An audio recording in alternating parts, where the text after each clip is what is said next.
Last year wasn't the easiest. Join you guys. Yeah, get in here. Robin, I love your costume. My costume? At this point, it's an archive. I feel like when I was younger, I had 5 siblings, and we never had enough. So you became like the porter. Like, what's your problem with me? Your podcast was not about you, it was about me. Well, I think that you're self-absorbed, so you heard it was about yourself. Are you involved in this? Because you want to be involved in it. Both talking about it. Do you want to be involved in it? You don't need to stand up. Do you want to be involved in it? What's up, y'all? It's Brian Keith, and I'm back with another video. And today, we're going to be talking about the Real Housewives of Salt Lake City. Our girls are back, and they did not disappoint. We see a lot of new faces. We see a lot of stuff going on, and I'm so excited for this season. Just based off of the first episode, it was really good. Today's my birthday, so I'm about to, be hitting the road, hitting the town. I have like a 4-hour drive, and then I have a spa day planned back home. So I'm excited for that. But y'all, like, comment, subscribe. Let's get into Salt Lake City. Yeah, let me check my shit real quick. Hotter than the fire coming out my flaming lips. You wanna play with me? You can't play in me. On the playground, bitch, you can't play with me. Got it, want it, securing the bag. Mind you, after the show, I was looking on some of the blogs, and I've seen them reposting some stuff from Monica. I know that name. Monica. Shout out to her for being the narrator for House of Villains. I think, that fits her. Yeah. But, shout out to her. I'm never going to be a hater. She got her bag. She did what she had to do I think that's really what she wanted to do to make more money, right? But she is vehemently still talk about these ladies. Like, oh, if I was there, the girls wouldn't be doing this to Whitney. Oh, she's talking about she's a villain girl. It's over and done. We already said it. That's so old. That's so 2013. Just talking her shit, doing her thing, which she can. But this is the thing I said last time with Monica. Why the fuck do you want to be on the show with the girls, though? Why would you want to be up here with them? If you're going to talk shit about them like this, why would you want to be on the show with them? I honestly want to know that. Why would you? I wouldn't. I'd be like, fuck these bitches, right? But she's like, if I was there, but you're not, right? You're not. Yeah. Monica, like I said, it's episode 1. Girl, we damn near got probably 16 episodes ago. Please. Okay. All right, so the episode basically starts with this whole party that Lisa is throwing. Lisa's throwing the Valentine's Day theme party because it's around February time. And all the girls are, coming in their red. We're meeting a lot of new ladies. And I always feel like with Salt Lake City, especially in particular, that the first episode is like a casting call. It's like they have 20 ladies that they're thinking about starting on the season, and they just bring them. Because all these ladies look like, the lips, the, fashion and lack thereof fashion. It just seems like a casting call, if that makes sense. If y'all get it, right? But we see it narrates with all the girls going through this dramatic. They're going to Salt Lake City, they're going to give the dramaticness. After it worked last season, they're going to give the dramaticness about everything. And they're talking about how it was so dark and we had someone trying to tear us apart, i.e. Gunica. So then they're just like, with friendships, we have ups, we have downs. And we're going to make sure that we prevail before that. Then they get this fucking, summon circle. And I'm just going around. I'm like, what the fuck is going on? But it is what it is. I'm here for all the theatrics, right? Mary Cosby's back. Shout out to her. She's still her quirky self. But her and Angie are close. So that is interesting, right? So a lot of people, Heather and Lisa have gotten closer, and they're basically talking about how they have issues with Miss Whitney. They're looking at Whitney like, girl, something about you ain't, something in the buttermilk ain't clean. Lisa's upset that, Whitney's over here talking about her on some type of podcast, but she still can't pinpoint on what she said.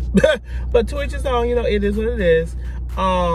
So we just see all the ladies start arriving. They arrive in like, it's like they let the freaking like the ribbon cutting ceremony. Everybody just flooded. I'm just like, oh my God, there's so many. And I just love the diversity so far, like, from what I've seen.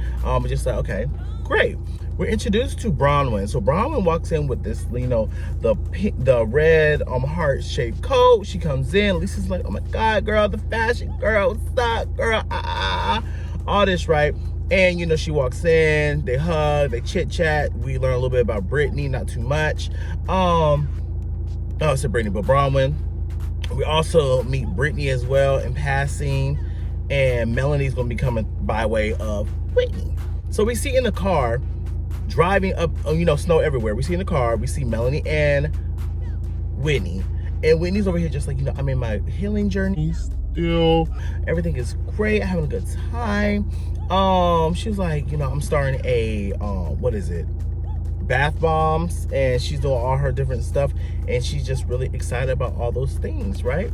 So she basically talks about, like, you know, I bought a new house, I spend time with my family. I have all these beautiful things going on, minus these bitches coming from my neck. She knows that there's a lot of heat, because at the reunion last year, a lot of the stuff that should have been talked about was not talked about because of Monica and them trying to, you know, hold her accountable for the shit that she did. So they didn't talk about their stuff, which was, I really felt it was like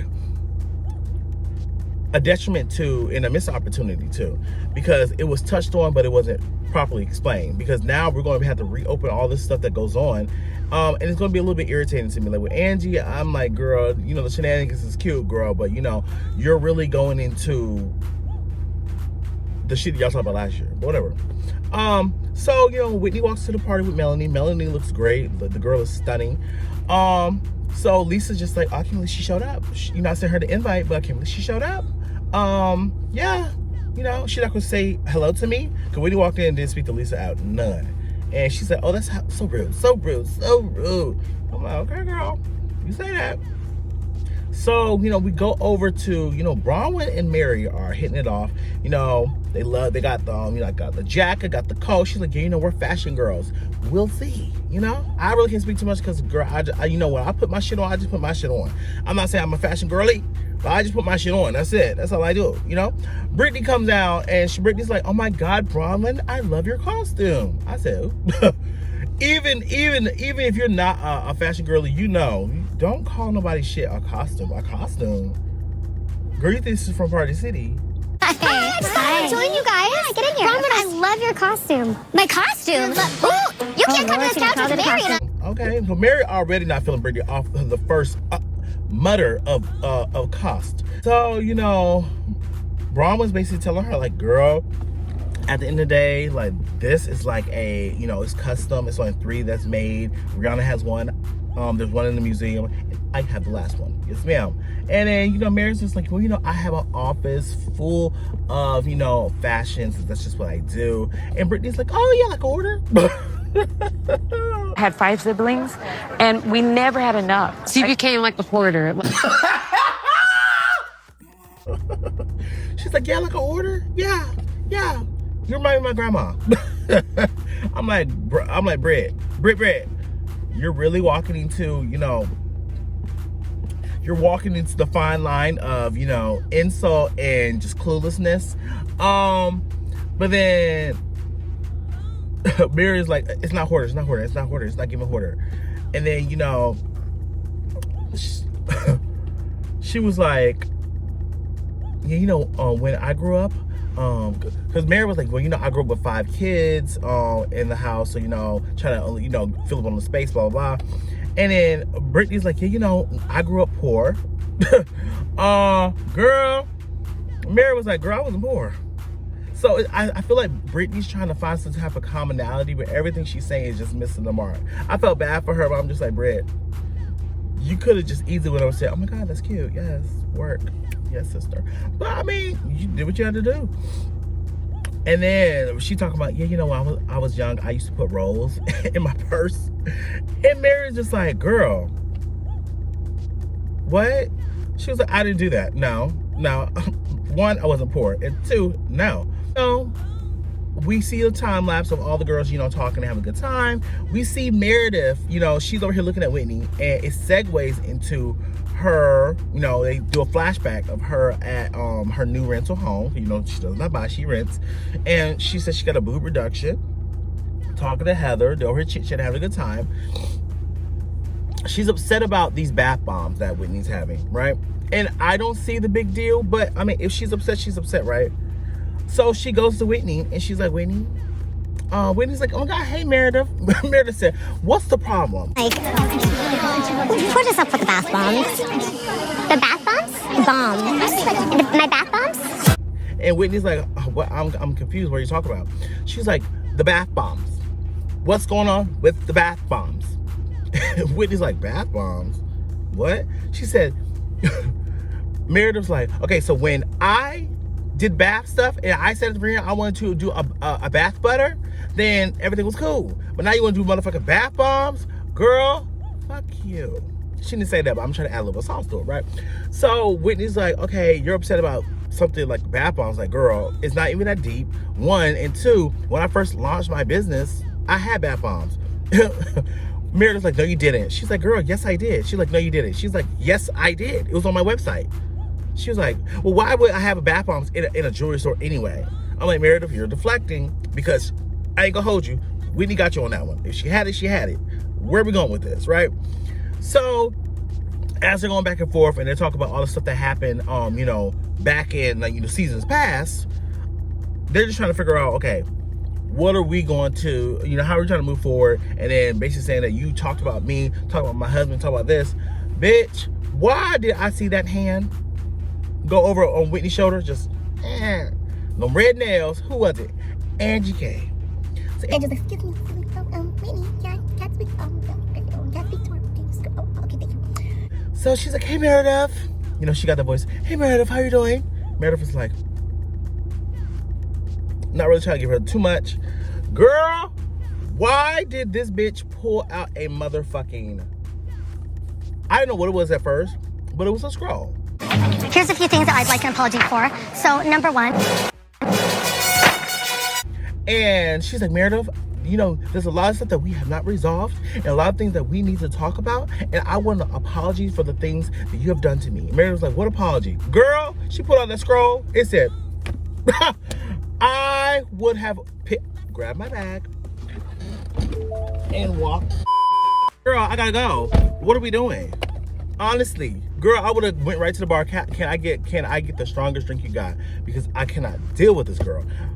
Angie, what are you doing? She's reading on, you call me this. You said this about my husband. You said I was part of the Greek mafia. You said told somebody to steal, to sue is get my house.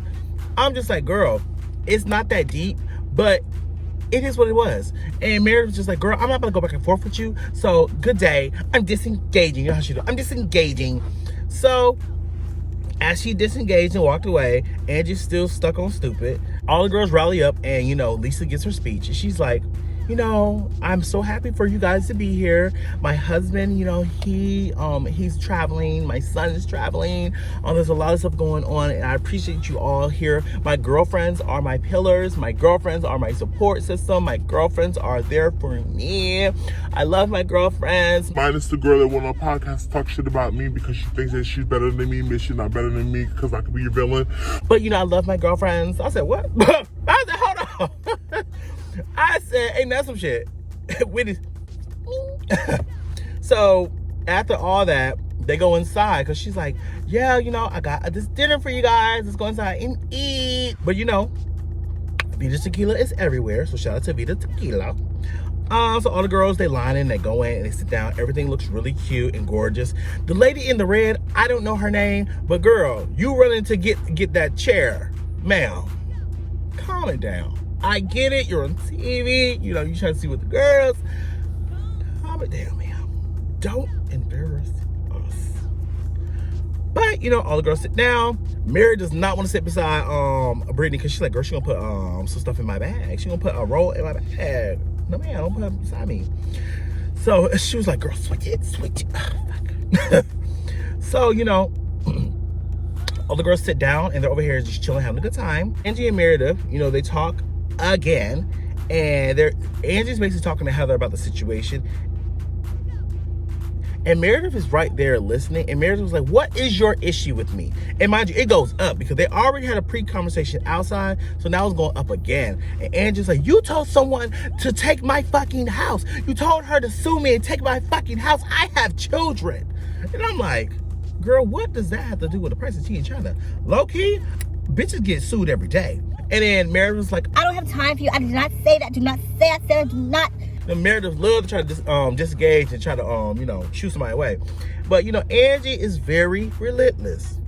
I've seen that with Angie. She is relentless as fuck.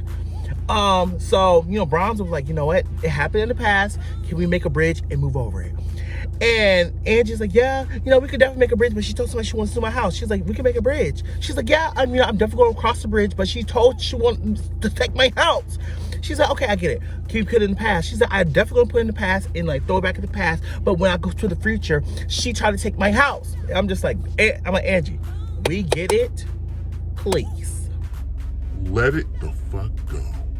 Because my whole thing, Angie, is if Monica is such a lying, poor, garage porch ass bitch, why are you believing her in the first place? And that's my thing. Meredith should have been vindicated. Like I said last year, she should have been vindicated because we knew who it was. Monica, the fuck? You know, Whitney then asked Lisa, she said, you know, I heard that dig that you made at the beginning of, you know, your speech. Cute. Where's this coming from? I do have a problem with your What's your problem with me? Your podcast was not about you, it was about me. Well, I think that you're self-absorbed, so you heard it was about yourself. And Lisa's like, you know what? When it comes to friendships, and then when it comes to, you know, my loyalty to my friends, I'm always gonna be that. And I just feel like, you know, you went and talked about me on a podcast. I didn't like that because you lied on me. And Whitney's like, what did I lie about? I don't lie. What did I lie about? She was like, you went online and you spewed stuff about my character. That is not true. You lied about me. So Whitney's like, what did I lie about? And I'm waiting for Lisa to be like, well, you said, Lisa did not give no firm indication on what she lied about. You know, Lisa, my girl. I'm always going to have Miss Barlow's back. However, Lisa, you still did not explain what she lied about. We want to know, what did she lie about? Girl, we know Whitney be lying, low-key, but what did she lie about, right? Right now, but can you tell me what part of the podcast you're upset about? Oh my gosh, where do we start? Because that podcast was 2 hours long. I didn't talk about you for 2 hours. So then Whitney was like, well, you know, I heard that you were over here talking about me the other day. So, I mean, it's the same thing. Lisa got gagged a little bit. She was like, so which one of you said it? It was either you, Angie, or you, Heather. Which one of you said it? I said, ooh. I said nothing to Whitney. Not a word. Did you tell Whitney about our conversation that you had with me and Heather? Which part? Lisa be moving like she really run the girls. And low-key, I ain't gonna hold y'all, Lisa really do be running the girls. But it is what it is. I just love that middle part bust down. Heather was like, I didn't say anything. It was not me. So she went to Angie. She said, so did you say something? Angie talk about, what part are you talking about? Like, say something like what? Meredith said, of course she said something. All of it. Well, clearly she did. I talked to her. I'm like, Angie, you know you said it, girl. She asked you who said it. You know she said it. Because Whitney's like, we're just going to have a standoff. I'm not telling you. We're just going to have a standoff. So Angie's like, well, you know, I did tell her some things because, you know, I wanted her to be privy. Now then Lisa did the, you know, the victim thing. She's like, nah, I feel isolated. I feel isolated in my friendships. I said, Lisa, bitch, you got a friend right there with Heather. You got Meredith. You got all these other people, but now you feel isolated because Angie can't hold fucking water. Okay, cool. So now Whitney's over here stuck on fucking stupid. And now they're over here just everybody's just like over here just confused on what the fuck's going on. So Lisa really going back and forth with the girl. Lisa get up and point. Involved in it because you want to be involved in it. Both talking like you want to be involved in it. Lisa, you don't need to stand up. No, do you want to be involved in it? I don't. That's why I said. Hey, Lisa, this is the second time I've seen you do this. You got up one time today in this scene, and then you did it in the trailer as well with the whole Barlow wig thing. Girl, for me, that I know in certain cities, girl, you probably would have got popped. I don't condone violence by any means, but girl, you probably would have got popped because, girl, what are you doing, right? So at the end of the day, they all just say like, she was like, you're a liar. And Whitney's like, what have I lied about? List what have I lied about? Baby, Whitney, you just opened the floodgates of heaven on your ass. Said that I wrote unauthorized material. Yes, you have accused Mary of running a cult and being a predator? No. You guys are all digging up. You guys... Meredith was like, you lied on me about sleeping with people. You lied on me. Heather's like, girl, I told you about the motherfucking book, bitch. But you want to act like I didn't say nothing about you, bitch. And then Lisa like, you lied and said I sleep with somebody for jazz tickets home. And then it just like, bam, bam, bam, bam, bam. When he's like, wait, okay, I said, girl, she getting triple team, bitch. Triple team. Angie's like, well, can we all just, wait and figure out? Well, I said, Angie, hush, because Whitney should have got this shit at the reunion. That's really what happened. Whitney, you didn't get your just due at the reunion, and you had to get it this time. So I'm not mad about it, because Whitney, you started a lot of that shit with Monica, because you wanted all that shit to come out with Meredith. So you had to get your just due, girl. You had to get that just due, girl. You had to get that just due, girl. So now, Lisa's like, you want to call me a villain? She's like, yeah, that's fine. I'll be your villain. I'll be that. I'll be that for you. I'll be that for you. Yeah, I'll be your villain. So, all the girls just like, and then Lisa said, you know what, at the end of the day, you and your healing journey, like whatever. And that triggers Whitney. She's like, you're trying to use my healing journey as a trigger to me, my traumas as a trigger. You want to use my healing journey? You just killed Whitney. I'm strong. I can stand up for myself. I'm like, girl, she's not trying to use your, and you used this before. Nobody's using your trauma because you have not told us what the fuck your trauma is. So how can somebody specifically use your trauma? What they're saying is you're healing. You should continue on your healing journey to evolve. Now, Lisa probably said it to be like spiteful. I ain't gonna hold you. At the end of the day, she's like, you want to see something from my healing journey? Girl, she gave her the finger, and Lisa's like, you know what? You can leave. I love when they do this. You can leave. You can leave. Leave. She's like, yeah, I'm leaving. Yeah, I'll get my coat. Yeah, bitch. You get my fucking bag, bitch. I'm leaving home. Get my shoes. Goodbye. I'm out. And that was the end of the first episode. Baby, this was so good. Just to see Whitney's tag team. Y'all, let me know what you guys think. I pray we don't see that much of Gunica no more. But y'all, I doubt. We probably see her every fucking week. God knows. But y'all, let me know what you guys think about the premiere of season 5 of Salt Lake City. Like, comment, subscribe, and I'll see you guys in the next video. Peace. Brian Keith, LG, Black Butte. Bet you didn't know we the Holy Trinity. Now let it God stop a y'all and break your ear here. Step into the room and get up in the bed. It tastes sweet, that's cause I'm good. It tastes sour cause I'm better than the hood. Cause I get you hyper when I'm running all around cause I excite ya. Let me talk real quick.